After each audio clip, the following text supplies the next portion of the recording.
So the sky this month, February 11 to March 11, 2022. So what's happening now? So the highlights. Okay, so we'll look at the planets and the moon. There are a number of interesting things happening there, very few. We're going to look at a lunar occultation and its prime viewing of star clusters in Orion, Pleiades, and Hyades this month. So let's first of all, we jump quite a ways to February the 26th, and this is early in the morning. This is Venus, Mars, and the moon will be in formation, and they'll be fairly low on the southeast horizon. So you can see from the size of the fist that Mars is about 5 degrees above the southeast horizon, and the moon is about the same level. And that will be February the 26th at 6:15 a.m. The next day, the moon will have moved a little bit, and you can sleep in a little more. It'll be 6:30.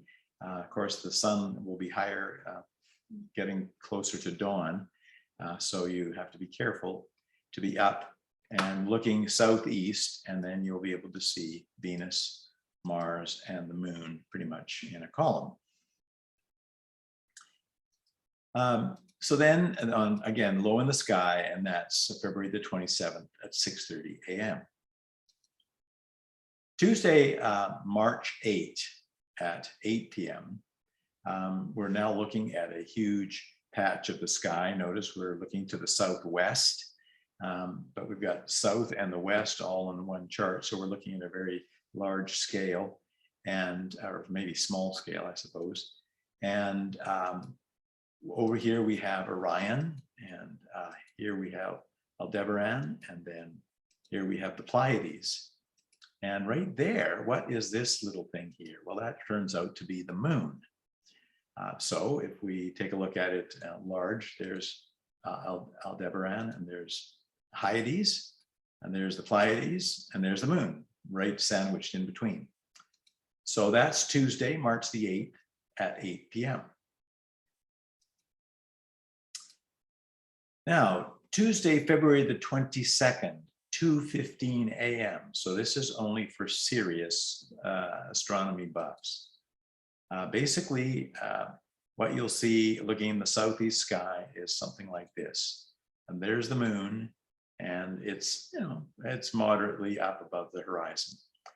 And you'll notice that there are not many stars in the background, and that's sort of stellarium trying to indicate that the light from the moon is making it difficult to see the fainter stars.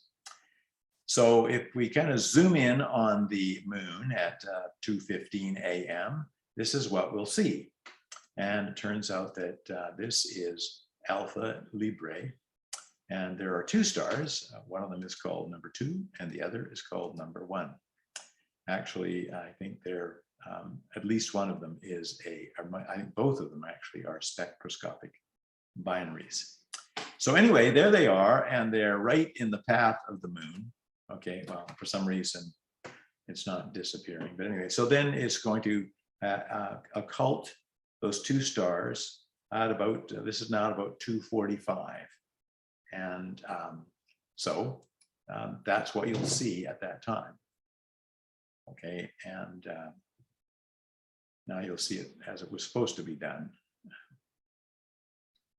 So that's about 2:38. Now this is about 2:45. So the whole thing will take place between 2:25 and 2:50 a.m. So then if you wait until 3:35, you get something like this. The moons continue to move, of course. And if just watch, you'll observe that it starts to move, and out pops a little star at about 2:40 or 3:46. And then out pops the brighter star at about 3:54. And so you have Alpha Librae 1 and 2, and it's between 3:35 and 4 a.m. in the morning.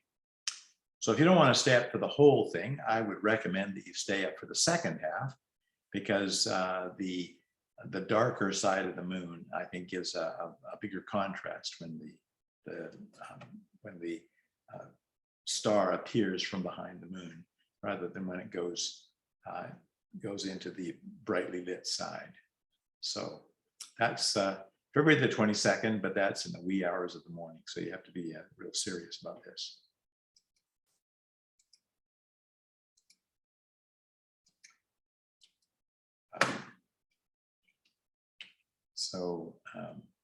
Okay. Now here, this next slide is just showing you what's going to be in the sky, basically for the whole month at around 8 p.m. If you look south, you're going to be able to see Orion, the Pleiades, and the Hyades. And so that's really optimally positioned for observation. And so that's what I'd like to spend a little bit of time just looking at the 3 clusters that are available to us in these, in Orion, and the 2 clusters of Hyades and Pleiades. So if you take a look at Orion, and there's Pleiades and Hyades, we've now zoomed in a bit, and Aldebaran is the bright star. It's so bright it really almost overshadows the rest of Hyades, and it makes it relatively easy to pick out. But sometimes that V shape is a little bit faint, at least for my eyesight. We're going to look over near the belt and sword of Orion. So let's just first go to Orion. So there's the belt, and there's the sword. And what we're going to look at is the Great Nebula of Orion. So it's a great sight. It's one of the neatest sights in the sky. And I always like to, if I have a telescope and the Orion is clearly visible, this is where I would generally head. It's 1,350 light years away, and 25 light years across. So this is a large cloud that we're looking at. It weighs 2,000 solar masses and consists of 2,800 stars. So obviously some people have been doing a lot of very detailed work, probably in the infrared or radio regions, to identify that in this cloud there are all these stars. There is a single giant star that gives it its blue color. It's well known as a stellar nursery. This is where new stars are actually being formed. They've looked at in this area, they've seen protoplanetary disks, so they can see solar systems, if you will, in formation. The trapezium, which is 4 stars that you can see under a nice, reasonable sized telescope, actually are 6 stars. They can be resolved by a larger telescope into 6 stars. And this cloud, the Great Nebula, is part of the Orion giant molecular cloud that spreads out all across the constellation of Orion. It is an enormous thing out there in space. This is the Pleiades, and it's a bit artificial because I just picked this right out of Stellarium, and so they have the rather sharp boundaries that you see on this star cluster are an artifact. But you can see that there's a lot of stars. It's easily visible to the naked eye. It's called Subaru in Japanese. It's 440 light years away, so it's about 1/3 the distance to the Orion Nebula. It's 8 light years across, and it's about 800 solar masses. So you're getting nearer and less in mass.